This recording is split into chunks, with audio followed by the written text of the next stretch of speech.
নমস্কার বন্ধুরা, আজ হলো রবিবার আর অনেক দিন বৃষ্টি হওয়ার পরে আজ কিন্তু বেশ রোদ উঠেছে। তো সকাল সকাল ঘুম থেকে উঠে আমি কিন্তু চাটা করে খেয়ে নিলাম। আর এইদিকে দেখো বন্ধুরা, আমি আজকে রেখেছি মাছ। এই হচ্ছে ভোলা মাছ।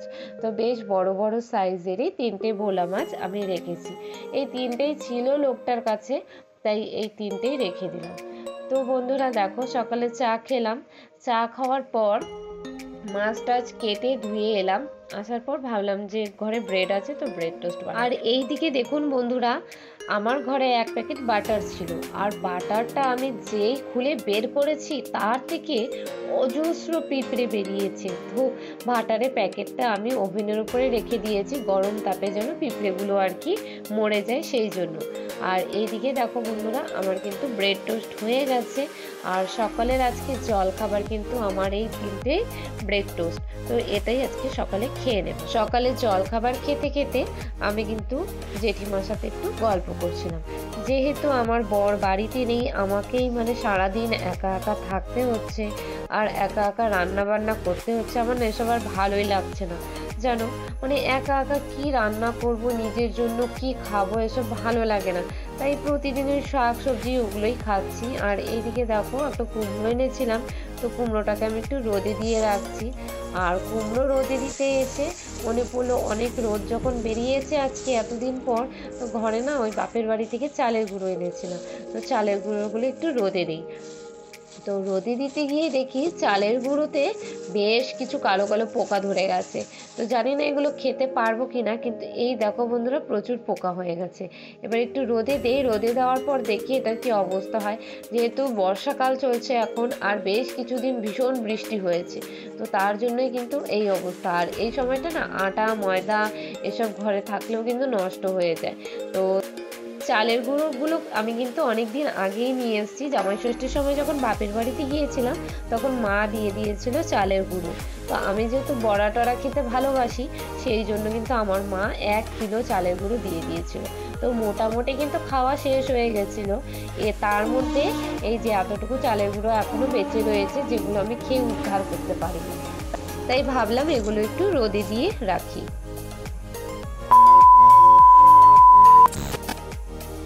হ্যালো বন্ধুরা, good morning, welcome back to my channel. তোমরা সবাই কেমন আছো? আই হোপ তোমরা সবাই ভীষণ ভালো আছো। আর আমিও আছি মোটামুটি, বেশি ভালো বলবো না, কারণ আমার শরীরটা অত বেশি ভালো নেই। আর আমার ঠান্ডাটা শুধু লেগে যাচ্ছে কেন, এটাই বুঝতে পারছি না।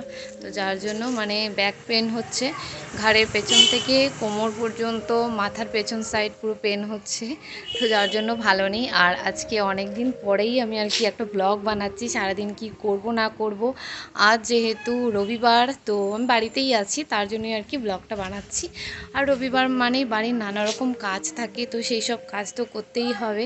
তো সেগুলি তোমাদের সাথে কিছু কিছু করে শেয়ার করছি। তো এখন তো আমি রান্না করছি, রান্না বসিয়ে দিয়ে এবার সব কিছু রোদে দিচ্ছি, কারণ বাড়িতে যেহেতু সারাদিন থাকা হয় না, এর জন্য ঘরের জিনিসপত্র কিন্তু অবস্থা খারাপ হয়ে যাচ্ছে। যেমন দেখতেই পেলে চালের গুঁড়োটা পোকা লেগে যাচ্ছে, কারণ রোদে দিতে পারি না। আর কিছুদিন আগে তো প্রচুর বৃষ্টি হচ্ছিলো কয়েকদিন, তাই আর রোদে দেওয়া হয়নি চালের গুঁড়ো প্যাকেটটা। তাই আজকে ভাবলাম যে রোদে দেই। আর এই দেখো যে আমার হাতে কেন মশা কামড়াচ্ছে, দেখতে পাচ্ছ? মশাটাকে তো মারি। আর প্রচুর গরম, বাড়ি কি রক্ত খেয়েছে, তো প্রচুর গরম। তো যাই হোক, এখন আমি রান্নাটা করি, রান্না করে তারপর আবার তোমাদের সামনে আসবো। আর আজকে দেখলেই যে আমি আজকে মাছ রেখেছি, তো আমি আজকে মাছ রান্না করব। তো চলো মাছটা রান্না করে নিই, পরে তোমাদের সামনে আসবো।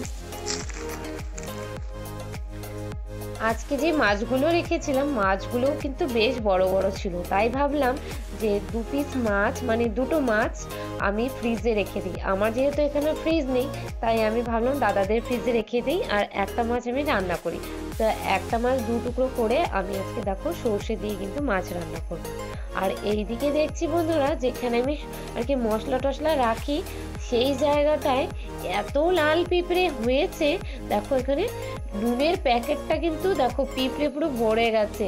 আমরা জানতাম আগে যে চিনিতে মিষ্টি জিনিসে পিঁপড়ে ধরে, এখন দেখি দেখো নুনের প্যাকেটে দেখো কি পরিমাণ পিঁপড়ে হয়েছে। দেখতে পাচ্ছ, পুরো গিজ গিজ করছে পিঁপড়ে। মানে ভাবতেই কি আমার অবাক লাগছে যে নুনের মধ্যেও এখন পিঁপড়ে ধরে। তো সব কিছু আমি পরিষ্কার টরিষ্কার করে দেখো নুনের প্যাকেট থেকে নুনটা বের করে আমি কৌটোর মধ্যে ঢেলে রেখেছি। আর এখানে সব কিছু আবার ধুয়ে মুছে পরিষ্কার করে সব জিনিস আবার গুছিয়ে গাছিয়ে রেখে দিয়েছি। গুড ইভিনিং বন্ধুরা, সন্ধ্যাবেলায় চলে এলাম তোমাদের সামনে। এখন হলো 6:30টার মতো বাজে সন্ধে। আর ভীষণ গরম, মানে প্রচুর গরম পড়েছে, তার মধ্যে আমার এত ঠান্ডা লেগেছে, মানে অসহ্য লাগছে। তো এখন এই সন্ধ্যাবেলায় ওষুধ খেলাম, ওষুধ খাওয়ার পর এই যে একটু লাল চা বানিয়েছি, ওটা খাবো আদা দিয়ে। আর তার সাথে এই যে গরম জলের ভাপ নেব, ভেপারটা এনেছি, ভেপারটা দিয়ে গরম জলের ভাপ নেবো। তো দেখো এই দেখো এখানে চাটা ঢেকে রেখেছি, আর এই যে পেপারটা দিয়ে এবার গরম জলের ভাপ নেব।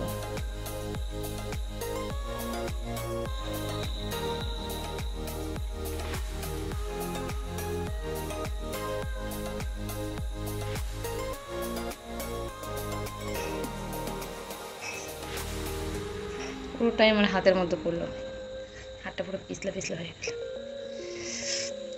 চটচট করছে হাতটা।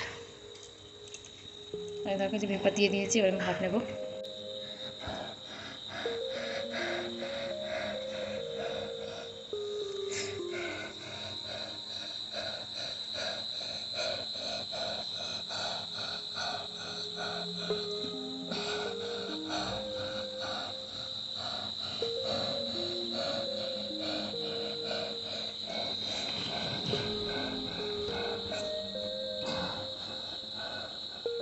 বন্ধুরা, তোমাদের সামনে তো আর তেমনভাবে আসতে পারিনি, কারণ আমার শরীরটা ভীষণ খারাপ লাগছিল সন্ধ্যে থেকে। তো এর জন্য এখন এলাম, এখন আমি ঘুমিয়ে পড়বো। তো এর জন্য তোমাদেরকে আর কি বলতে এলাম যে ভিডিওটা এখানে আমি শেষ করে দিচ্ছি। সবাই ভালো থাকবে, সুস্থ থাকবে, সবাইকে গুড নাইট।